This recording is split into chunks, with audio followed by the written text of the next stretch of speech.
Assalamualaikum warahmatullahi wabarakatuh. Di video kali ini saya akan menjelaskan tentang PPC Final. Saya mewakili FRI 103 yang terdiri dari Boy Fasena, Muhammad Ridho, dan Tifaliana Sahira. Yang pertama adalah perencanaan produksi. Perencanaan produksi adalah suatu kegiatan yang berkenaan dengan penentuan apa yang harus diproduksi, berapa banyak yang diproduksi, kapan diproduksinya, dan apa sumber daya yang dibutuhkan untuk mendapatkan produk yang telah ditetapkan. Perencanaan produksi bertujuan sebagai langkah awal untuk menentukan aktivitas produksi serta menjadi input terhadap suatu perencanaan sumber daya. Setelah perencanaan produksi, sekarang ada yang namanya pengendalian produksi.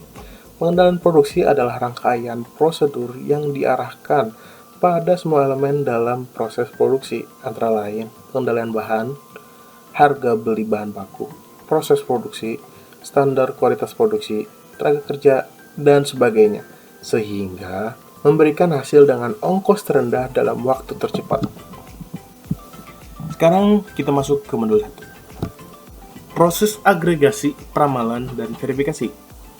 Proses agregasi merupakan pengelompokan yang terdiri dari beberapa jenis item atau produk individual dengan pola yang serupa menjadi kelompok produk atau product family. Pramalan. Pramalan adalah proses untuk memperkirakan berapa kebutuhan yang diperlukan di masa mendatang. Proses verifikasi digunakan untuk melihat apakah metode peramalan yang diperoleh representatif terhadap data.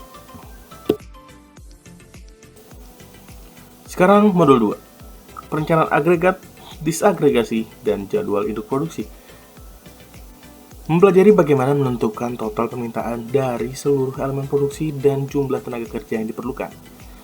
Mempelajari proses disagregasi, yaitu merubah hasil rencana agregat menjadi jumlah yang harus diproduksi untuk setiap produk atau item.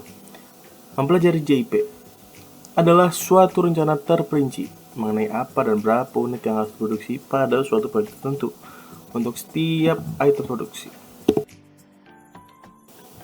Modul 3, RCCP. Mempelajari Rough Cut Capacity Planning, yaitu menghitung kebutuhan kapasitas secara kasar dan membandingkannya dengan kapasitas yang tersedia. Modul 4, Material Requirement Planning.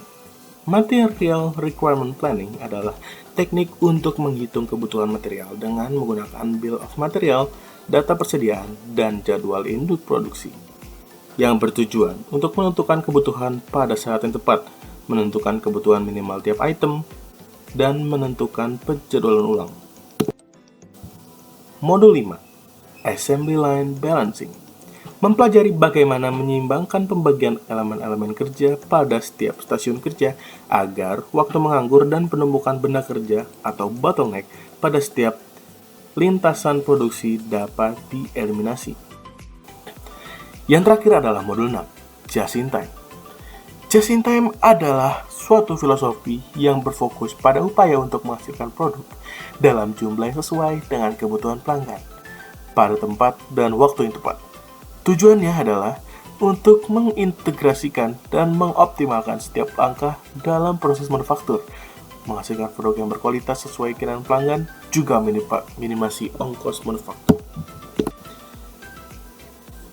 Jadi pertanyaannya adalah, apa hubungan ke seluruh modul itu? Berdasarkan uraian sebelumnya, dapat disimpulkan bahwa GIT bertujuan untuk mengoptimalkan langkah dalam setiap proses manufaktur. Oleh karena itu, dalam proses implementasinya dibutuhkan assembly process chart untuk mengetahui tahapan dan part-part apa saja yang dibutuhkan. Struktur produk untuk mengetahui part yang dipasang berdasarkan level.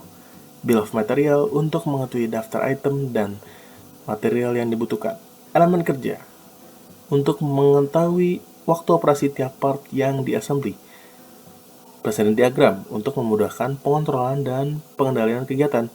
Dalam implementasi GIT, kami juga mengidentifikasi apakah terjadi pemborosan waste atau tidak, seperti defect, waiting, motion, dan lain-lain. Jadi, keseluruhan 6 model tersebut berhubungan pada tahap terakhir ini, yaitu GIT, Nah, sekian penjelasan kami tentang PPC Final Video. Terima kasih atas perhatiannya. Sampai jumpa.